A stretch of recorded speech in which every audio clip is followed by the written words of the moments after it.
ordinary din.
Sigaw ka muna.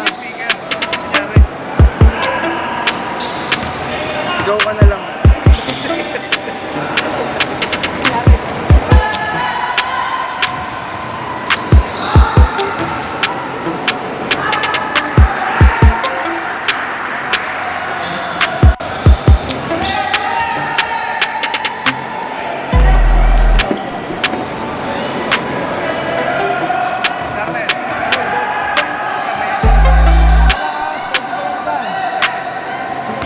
Ikaw na lang doon, Master.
community. Of course, it's Sunday game day and this is your courtside bestie Lala dito pa rin sa Brittany Basketball League. And for our game 1, we have Bishop versus Annex kung saan nasungkit ng Bishop ang pagkapanalo. And we have here in the court once again our best player of the game for game 1, Mr. Edward Senabre with number 3 on his jersey with 22 points, 6 assists, 8 rebounds, and 2 steals. So sir, kamusta muna? Kamustahan muna tayo. Kamusta po tayo? Kamusta ka sir? In Bisaya. Medyo pagod, sobra. Grabe kasi yung dikdikan ng laban. Kasi yung Annex, kompleto din sila eh. Tapos malalaki din. Talagang parang buhay yung laban niya. Oo. Nakakapagod. Pero at least okay lang. Salamat kay Lord. Siyempre, first of all, congratulations dahil nga nakapasok na kayo sa semis at bonus pa na ikaw ang best player of the game. So how did you personally prepare for today's game para mas makatulong ka pa sa team mo? Siguro, pataas lang ng pahangin pa. Para di mapagod. At saka lang din, tiwala sa mga kasama. Saka makinig kung anong sabihin ng coach. Ang preparation namin, lang kami, practice lang din para magkaisa pa rin sa court para magdagdagan pa yung teamwork. Yan. Ika nga, ang ganda ng chemistry ninyo pero hindi rin natin maikakailan. Ang ganda rin ng offense and defense play ng kabilang team. So sir, in a scale of 1 to 10, gaano na kayo kahanda for semis at syempre, hopefully, for championships? Siguro, mga 8 pa siguro. 7 or 8, ganun lang. Bakit sir? Bakit 7 or 8? Kasi parang di pa masyadong solid. Kailangan pa talaga ng more practice pa kami. Para abot kami sa number 10. Yun lang. Ayun. Thank you so much, Sir Edward, and congratulations once again. Baka meron kang gustong i-shoutout pa, salamatan, at kung mga sino man dyan. Ayun, marami ako i-shoutout. Shoutout kay Joseph Campañero, kalaban namin yan. Tsaka Doc Jopel, siyempre kay Doc. Tsaka sa Bostrap, ayun, mga Bishop team, lahat ng mga kasama ko dyan. Tsaka sa RBMC community, sa RBMC mga katrabaho ko dyan, sa Regalado Bet, mga doctors, ayun, yun. Asawat anak ko, mama at papa ko, kapatid ko, tsaka sa asawa niya. Tsaka sa Bohol, ayun, sa mayor namin, sa Inabanga Ball Zone, Humamoy. Sa kapitan namin, Joel Bistal, tsaka si Robin de Benegracia, tsaka mga sinabre dyan sa Napo, at tsaka sa Sagbayan Bohol. Marami pa sana kaso nakalimutan ko na iba. Tsaka sa lahat ng taga Bohol, Inabanga, Sagbayan, sa Cebu din, at tsaka sa kay Chris na pinakagwapong videographer natin sa Doc Jopel, Doc Virginia Fernandez, shoutout. Tsaka Cheryl Sinabre, yan ang Literal, daghang salamat sa ilatanan. Sir, thank you so much and congratulations once again, sir. Of course, don't forget to follow and like our official Facebook page, Brittany Basketball League. And of course, don't forget as well to use our official hashtag, We Are Brittany and Brittany Ballers. Ito pa rin ang inyong courtside bestie, Lala. Kita-kits tayo sa next game.